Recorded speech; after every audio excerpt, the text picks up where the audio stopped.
Donald Trump has named Ohio Senator JD Vance as his pick for vice president. And if he's elected, Senator Vance would be one of the youngest vice presidents in history. At yesterday's convention, Trump received a highly charged emotional welcome, with many praising him for his bravery. Senior Washington correspondent Tara Mergener has more. A triumphant return to the campaign by Donald Trump and his first appearance since surviving an assassination attempt. Last night, he became the official GOP nominee for the third time. I'm proud to be an American, where at least I know I'm free. A dramatic scene as former President Donald Trump arrives at the convention. Republicans from across the country are descending on Milwaukee, many praising Trump for his bravery. Even in the most perilous moment this week, his instinct was to stand and to fight. And thanking God for saving the former president when a gunman opened fire at a rally in Pennsylvania. On Saturday, the devil came to Pennsylvania holding a rifle, but an American lion got back up on his feet and he roared. Earlier in the day, Trump became the official GOP nominee. Sons Eric, Don Jr., and daughter Tiffany casting all 125 delegates from Florida for their father, putting him over the top in the roll call of states. The great state of Iowa proudly cast all of its 40 votes for President Donald J. Trump. Trump named Ohio Senator JD Vance as his running mate. As vice president, JD will continue to fight for our Constitution, stand with our troops, and will do everything he can to help make America great again, Trump wrote on his Truth Social platform. And elect Donald Trump in 2024. God bless you, sir. At 39, Vance, once a vocal Trump critic, is now one of his strongest defenders. If elected, he would be one of the youngest vice presidents in history. I think it sends a signal to our younger voters that we care about you. Elected to the Senate 2 years ago, the Marine veteran served in Iraq and graduated from Yale Law School. A former venture capitalist, his memoir, Hillbilly Elegy, was a bestseller. Vance discussed his 2019 conversion to Catholicism in an interview last year. We believe in the core truths of the Catholic Church, and we are devoted to it, not because it's always, again, perfect, but because its message is fundamentally correct, and it's the best way that we represent the gospel in a very broken modern world. The convention's opening day sets up a week talking about Republican issues. The theme of the night, Make America Wealthy Again. However, with Trump's brush with death still fresh, the overriding message is for unity in the party and in the country. We must unite as a nation.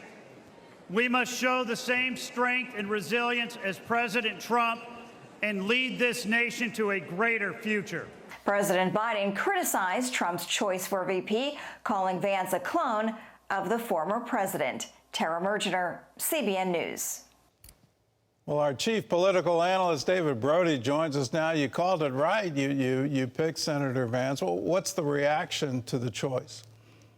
Overall, obviously very positive inside MAGA world, though, let's be honest, and we'll get to this in a moment, there are some grumblings from grassroots MAGA conservatives who are concerned about some of JD Vance's past statements about Trump. But overall, a very, very popular pick. And why exactly, Gordon? Well, he has economic populism policies, just like Donald Trump. He has more of that isolationist, non-interventionist, call it whatever you want, outlook on foreign policy.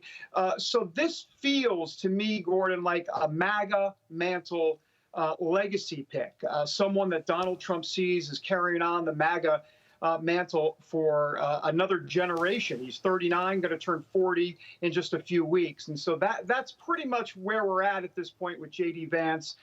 There's a lot more to unpack, but that's kind of the highlights, if you will.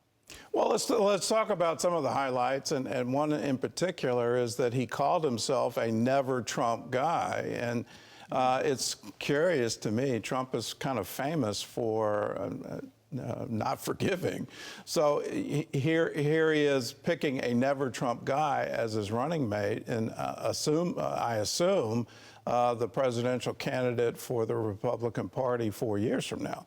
So what changed the opinion?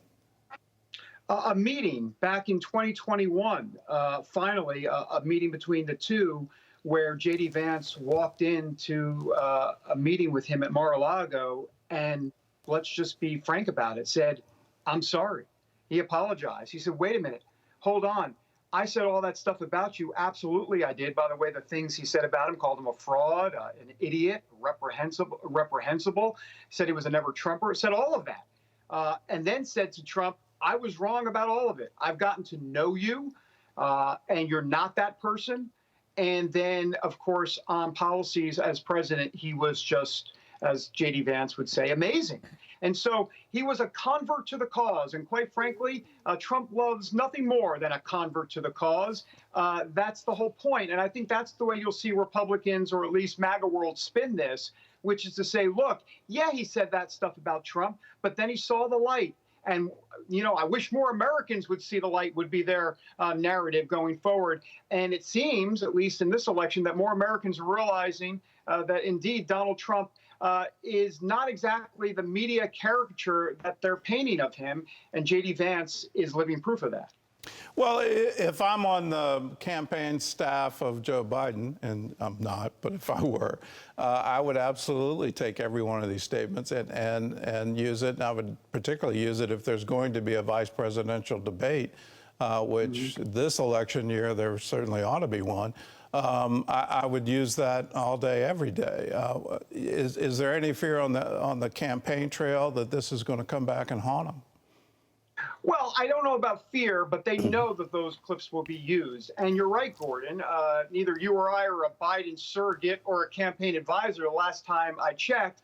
But this is a no-brainer. This is a 30-second made-for-TV campaign ad by the Biden campaign. And let's also remember, based on what happened over the weekend in Butler, Pennsylvania, with the assassination attempt and this idea that it's time to lower the rhetoric, well, Biden can use JD Vance's words against Trump and say, hey, I'm not saying anything divisive about Donald Trump, but his vice president nominee sure is. I think that's probably what you're going to see.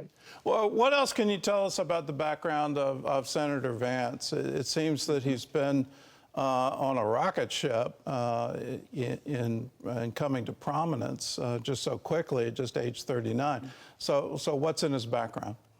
Well, he's got a great story. I mean, he came from a low socioeconomic background in Ohio, that Rust Belt area. His life story was made into a movie, Hillbilly Elegy. Glenn Close starred in the film. It was a New York Times best-selling book. It really is kind of a rags to riches story, because he gets out of that situation, and boy, it was dysfunctional as can be, and then goes on. Long story short, but he goes into the Marines. He eventually goes into venture capitalism. He goes to Yale Law School, and here he is as a U.S. Senator. It really is a remarkable story. And so that's kind of the background. From a faith perspective, Gordon, he grew up in kind of what he calls a conservative evangelical world, a Protestant world, but he didn't really take his faith very seriously. At one point, he became what he calls an angry atheist. And then in 2016, he converted to Catholicism. He says St. Augustine was the reason he did it, in essence, because he felt like St. Augustine provided that intellectual approach that he needed to kind of get there, if you will, which is interesting. He says his public policy is based on his social Catholic teaching that he hears about all the time. And I think what's important here is that JD Vance is a very, very smart guy. And because of that, Donald Trump, what he saw in JD Vance was a guy that can communicate the MAGA message in a very smart, intellectual type way to the masses. And I think that was a big part of the selling point as well. What can you tell us about his wife? They met at Yale Law School, is she going to be active on the campaign trail with him? Well, I think she'll be relatively active, but probably not as active as others possibly. And here's why: because she is of Indian descent. They have 3 children, and I think, and she's also she's a partner in a law firm there, so she's very successful in her own right. I don't think they're going to necessarily play all of that up. But having said that, what JD Vance does do, Gordon, from an electoral standpoint, is help in the Rust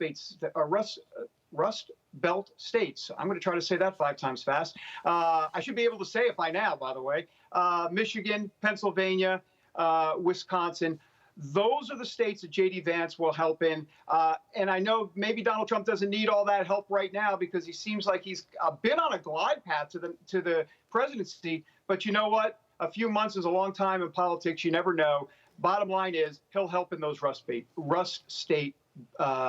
Belt states. My goodness, I'll work on that during the break. Well, you're certainly right. In politics, 3 months is a very long time. I thought last week that we'd never get off the story of Joe Biden and the debate, and here we are, way off the story, and things have absolutely changed. Well, David, thanks for joining with us, and again, you're going to have a very busy election year. Yes, we will.